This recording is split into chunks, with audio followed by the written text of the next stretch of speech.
I have the pleasure to present to you Dr. Martin Luther King, Jr.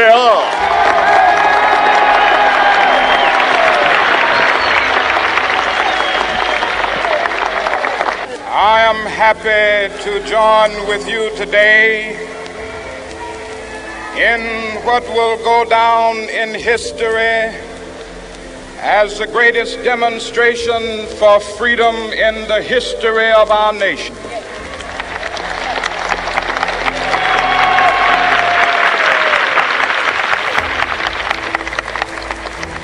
Five score years ago,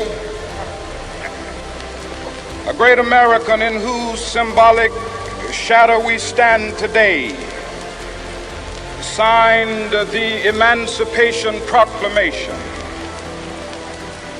This momentous decree came as a great beacon light of hope to millions of Negro slaves who had been seared in the flames of withering injustice. It came as a joyous daybreak to end the long night of their captivity. But 100 years later, the Negro still is not free. 100 years later, the life of the Negro is still sadly crippled by the manacles of segregation and the chains of discrimination.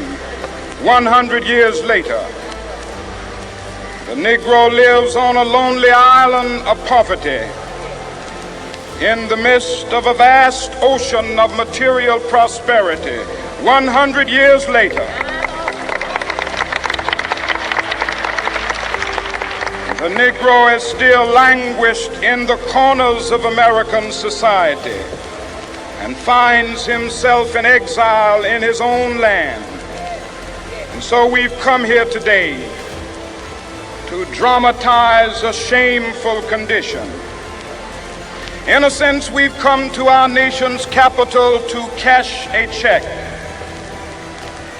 When the architects of our republic wrote the magnificent words of the Constitution and the Declaration of Independence, they were signing a promissory note to which every American was to fall heir.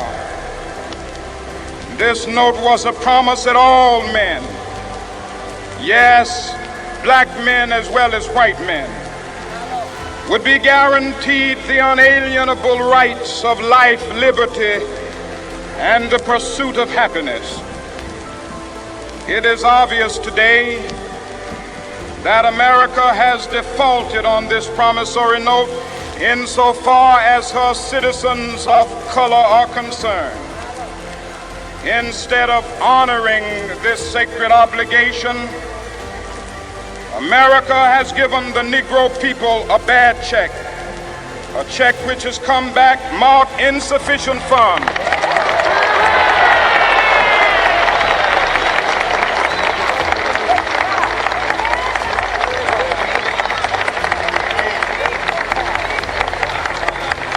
But we refuse to believe that the Bank of Justice is bankrupt.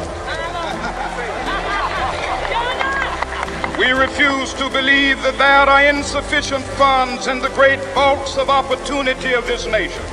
And so we've come to cash this check, a check that will give us upon demand the riches of freedom and the security of justice.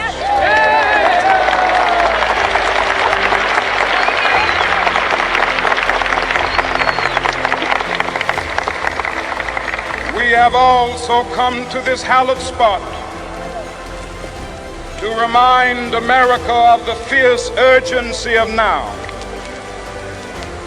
This is no time to engage in the luxury of cooling off or to take the tranquilizing drug of gradualism.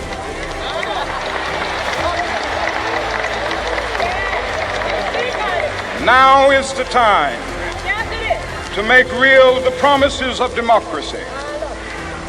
Now is the time to rise from the dark and desolate valley of segregation to the sunlit path of racial justice. Now is the time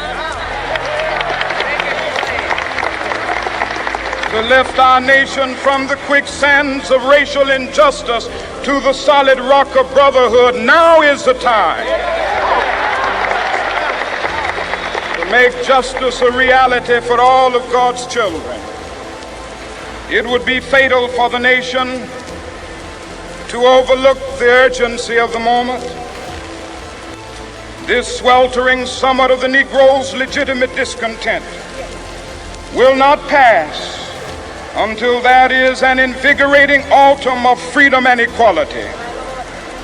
1963 is not an end, but a beginning. Those who hope that the Negro needed to blow off steam and will now be content will have a rude awakening if the nation returns to business as usual.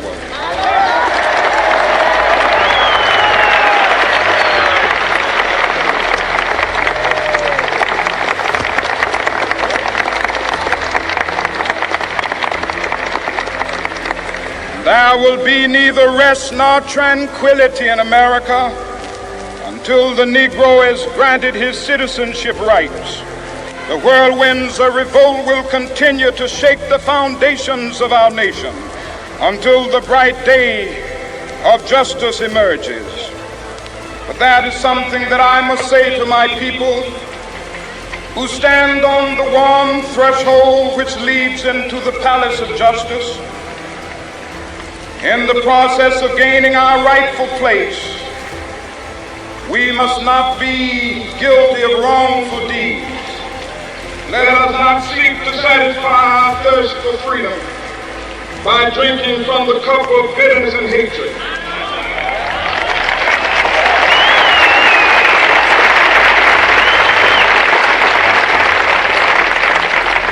We must forever conduct our struggle on the high plane of dignity and discipline.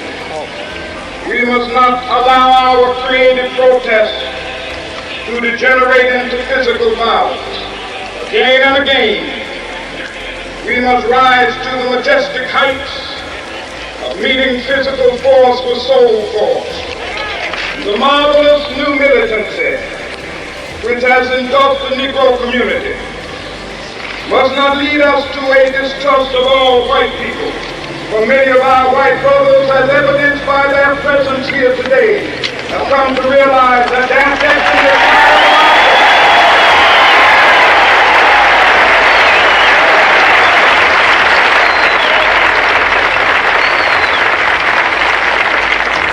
they have come to realize that their freedom is inextricably bound to our freedom. We cannot walk alone. As we walk, we must make the pledge that we shall always march ahead. We cannot turn back. There are those who are asking the devotees of civil rights, when will you be satisfied? We can never be satisfied as long as the Negro is the victim of the unspeakable horrors of police brutality. We can never be satisfied. As long as our body is heavy with the fatigue of travel, cannot gain lodging in the motels of the highways and the hotels of the city.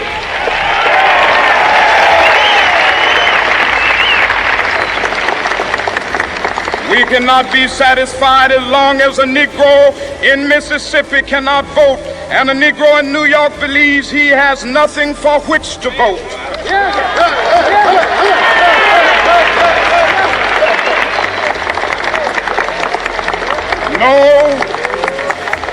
No, we are not satisfied, and we will not be satisfied until justice rolls down like waters and righteousness like a mighty stream.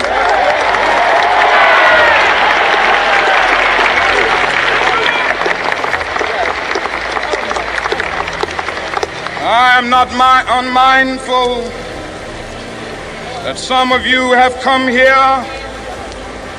out of great trials and tribulations. Some of you have come fresh from narrow jail cells. Some of you have come from areas where your quest for freedom left you battered by the storms of persecution and staggered by the winds of police brutality. You have been the veterans of creative suffering. Continue to work with the faith that unearned suffering is redemptive. Go back to Mississippi. Go back to Alabama. Go back to South Carolina. Go back to Georgia. Go back to Louisiana. Go back to the slums and ghettos of our northern cities, knowing that somehow this situation can and will be changed. Let us not wallow in the valley of despair. I say to you today, my friends,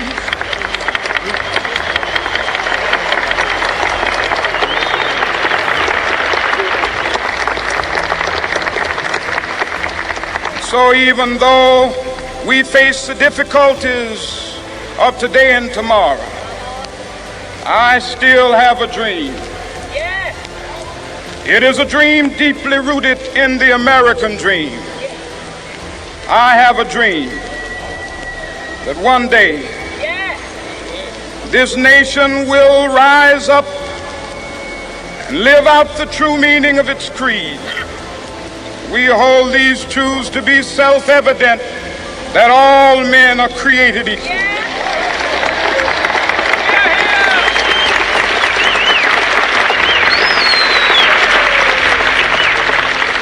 I have a dream that one day on the red hills of Georgia, the sons of former slaves and the sons of former slave owners will be able to sit down together at the table of brotherhood. I have a dream that one day, even the state of Mississippi, a state sweltering with the heat of injustice, sweltering with the heat of oppression, will be transformed into an oasis of freedom and justice. I have a dream that my 4 little children will one day live in a nation where they will not be judged by the color of their skin, but by the content of their character. I have a dream today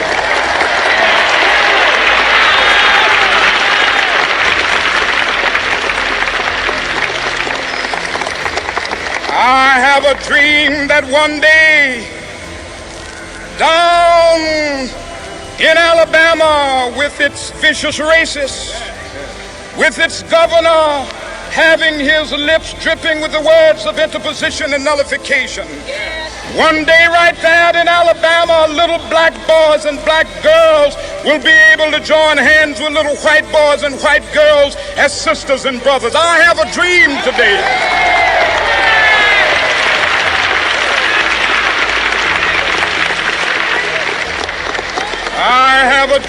that one day every valley shall be exalted, and every hill and mountain shall be made low. The rough places will be made plain, and the crooked places will be made straight. And the glory of the Lord shall be revealed, and all flesh shall see it together. This is our hope. This is a faith that I go back to the South with. With this faith, we will be able to hew out of the mountain of despair a stone of hope. With this faith, we will be able to transform the jangling discords of our nation into a beautiful symphony of brotherhood. With this faith, we will be able to work together, to pray together, to struggle together, to go to jail together, to stand up for freedom together, knowing that we will be free one day. This will be the day. This will be the day when all of God's children will be able to sing with new meaning, "My country, tears of thee. Sweet land of liberty, of thee I sing. Land where my fathers died, land of the pilgrim's pride. From every mountainside, let freedom ring. And if America is to be a great nation, this must become true. So let freedom ring. From the prodigious hilltops of New Hampshire, let freedom ring. from the mighty mountains of New York. Let freedom ring from the heightening Alleghenies of Pennsylvania. Let freedom ring from the snow-capped Rockies of Colorado. Let freedom ring from the curvaceous slopes of California. But not only that, let freedom ring from Stone Mountain of Georgia. Let freedom ring from Lookout Mountain of Tennessee. Let freedom ring from every hill and molehill of Mississippi, from every mountainside. Let freedom ring, and when this happens,